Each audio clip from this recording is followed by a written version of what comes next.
welcome to Viva New Mexico, Season 2. I'm your host, Jamie B. Joining us in the studio today is the Albuquerque-based indie musician, multi-instrumentalist, podcaster, and content creator, J Trav. Jay, thanks for stopping in. Oh, man. Thank you, bro. I appreciate you guys having me. Yeah. First, I want to thank you for helping out set up the Viva New Mexico studios, all your audio expertise. Thank you so much for doing that for us. Hey, man, not a problem. I appreciate it. Again, man, that was really cool. Krista reached out. Stalked you? I don't want to say that, but no, it was really cool, bro. Yeah. This was a cool process to be a part of. Well, you were the most qualified, so thank you. You got the job, baby. Thank you. So first, how's your furry four-legged friend doing? Oh, bro, she is doing really good. Thank you. Yeah, that was a crazy morning, I should say. She was, I took her into the vet to go get looked at, and at the end of the meeting, they said I either need to put her down or get a major surgery. Goodness. Yeah, pets are like family. Bro, I'm glad she's okay. Glad it turned out okay for you. Thank you, man. I appreciate you asking. So you grew up here in Albuquerque? I did. What was that experience like for you? It was cool. It was cool. I grew up on the west side. Lot of action over there, I'll say. But what high school did you go to? West Mesa. West Mesa. Yeah. Shout out to all the Mustangs. Yeah. I barely graduated, but you made it. I did. I had to take a lot of night school and a couple summer school classes, but I made it happen. You close to your family? Yes. Yeah? Yeah. You were talking earlier, you said your dad's a musician also? Yes, sir. Yeah, he plays guitar and bass. Mainly guitar, but yeah. Yeah. So that's. And you jam with him? I do, yeah, I do. I'm still able to do that, so I'm blessed in that way. I want to hear some stuff from you and him. So okay, you throw it online or give it to me, man. Yeah, definitely. I have a track of his that he actually wrote for his dad. That's up there, so I'll send that to you. It's a little tearjerker, but yeah. And then I did a lo-fi project, like lo-fi. Not really jazz, but like hip hop, where my pops is playing guitar, I'm playing keyboard and stuff. So that's cool. Yeah, I'll send those. I'll send those links your way, man. You got any siblings? Just an older brother. Older brother? Is he musically talented or? He plays a little bit of bass, but he's mainly in the film. So same kind of. Took that entertainment media. Yeah, definitely. You recently dropped your EDM album titled "Fuck the System." Fuck the System. Can you share more details about it? Yeah, man. It's just a really cool project. So in between when I'm mixing albums for artists, like I usually do hip hop and stuff like that, but in between those projects, I like to keep my skills kind of sharpened. And EDM is just kind of something fun. It's like that high energy. I love EDM, Odessa and whatnot. And I did take a listen to your new album out. Oh, thank you. I loved it, man. Oh, thank you, man. Thank you. Great. Thank you.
You recently posted that blues music is one of the few genres you can actually hear the instruments talk and you feel it in your soul. Can you elaborate on that?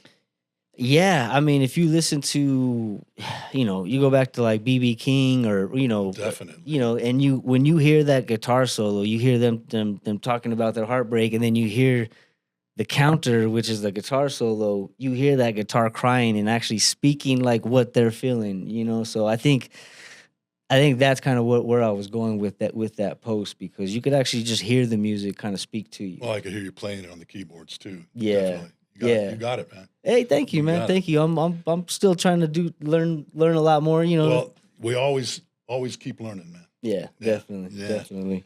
You co-host the podcast Respect to Connect with Johnny James. What a character he is. Covers all topics, no filter.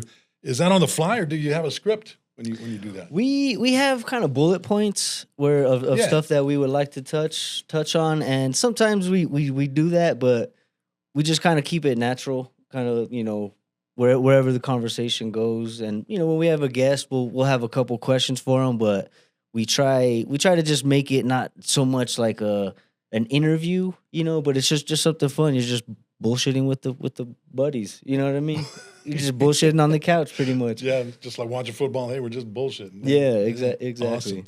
As someone deeply embedded in both the musical and podcasting worlds, how do you feel the rise of independent audio platforms has changed the way independent artists tell their stories? Man, I think it's a really cool thing because it gives everybody that chance to showcase what they do and what they're good at. But it also is a catch-22 because it's so oversaturated.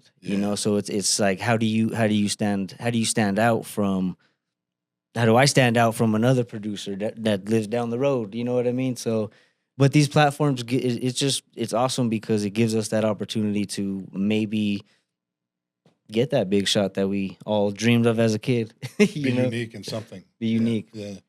Albuquerque has a unique, gritty, and beautiful energy. Mm-hmm. How does this influence the mood of your music? Ooh, that's a good question.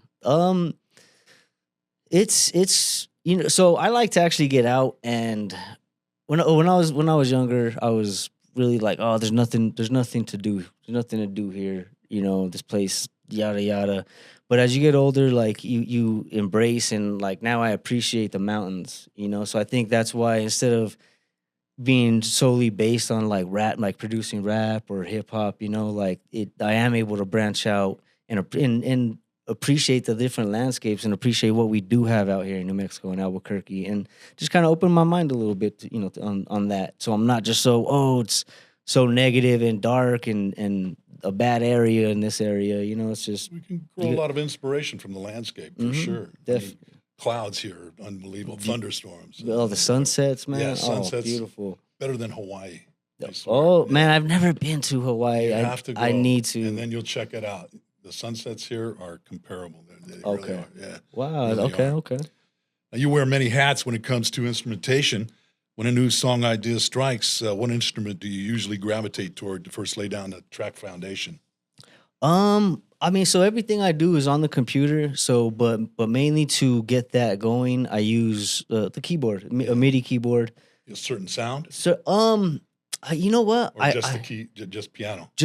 I go through sounds. I start with sounds. I don't really like to start with like a drum pattern or like a certain I try not to lock myself into it when I'm in that creative mode. So I think that's how I end up with like the EDM stuff, because I'm just going through sounds and I'm like, oh, that sounds pretty cool. Let me see what I could do with that, and then it turns into something different than what I planned. Yeah.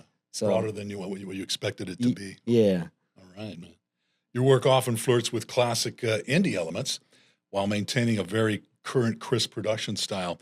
Is that something you were taught, or did it happen naturally? Kind of naturally, I would say, but honing in on the quality, the clarity, I do take pride in that. Like I'm a YouTube University alumni, but I hear you, man. I hear but you. that's just something that I personally take pride in, is trying to get the cleanest product out and not having any over dynamics where you hear something stressing your ear out. Yeah. So I get it. If you could organize a mini festival featuring only Albuquerque-based musicians, podcasters, or visual creators, who's on the bill with you? Oh. Who's on the bill? Okay, well, I'd have to say my buddy Johnny James. Shout out my buddy Johnny. Yeah, he's great. I have one of my artists that I do a little bit of work with, Serena Moore. She's a beautiful singer. She's one of the best voices I think out here personally. And you said other creatives? Yeah. Man, there's a lot of artists out here, kind of like hip hop artists. My buddy Joe Speaks, my buddy Isaac, and then there's just a lot of people. Who else can I name? I don't know. That would be a good turnout. That's a good start. It's a good start, good definitely. Yeah. But yeah. I'm not too sure who else to add to that list. Oh, you'd come up with something. Yeah, I'm sure. Whether you are collaborating or recording solo, what's your ideal creative environment look like? Just the studio I have, man. Just a couple. What's in the studio? What is there? Pictures. Okay, yeah. Just kind of like low light. I got some fake plants in there, because there's not a whole lot of light in there so, sometimes. And definitely, just some studio equipment and just good vibes, good people, and just with that good energy. I think that's kind of the biggest place I'm at now is you have to be in it, and you have to have that, like, you just have to have a good energy. Yeah. I'm there's so much craziness going on right now in the world that I think you got to surround yourself with the right people. Positive energy. Yes. Good people. What was the very first song you ever recorded, and how does it make you feel when you listen back to it today compared to your latest releases? Oh man, I actually still have it on one of my hard drives. I'm a file hoarder. Is what I don't. I try not to lose anything. I try not to let anything you shouldn't. go. You should yeah. keep it all. Yeah. Yeah. The first song it was a rap song that I recorded for. Actually, I only made beats at that time, and my brother was doing the engineering on the computer. And once I heard like the finished product, I was like, "Oh, this is really cool." But it was not a good song. I was, so hearing it back, it's pretty cringy. I'm like, hey. Is it fixable? Yeah. It could be, but is it worth it to go back? Because some of the artists I don't even like talk to anymore. And now the quality is just so much better to where it's like, yeah, why bother? Is it worth it? Where can people find your music on podcast and social media? Okay, man, everywhere. Anywhere you stream, you can find. If you just look J space Trav Trav. I have instrumentals. I have albums that'll come up of artists that I produced. The podcast is called Respect the Connect. That's on YouTube as well. Check it out because it's great. Yeah. It really is. Yeah, we had some cool people. On. We had Exhibit. We had Tim Keller on. We had Darren White on. We had some pretty cool guests. I got to say, Stephen Michael Quesada. He's awesome. He's funny.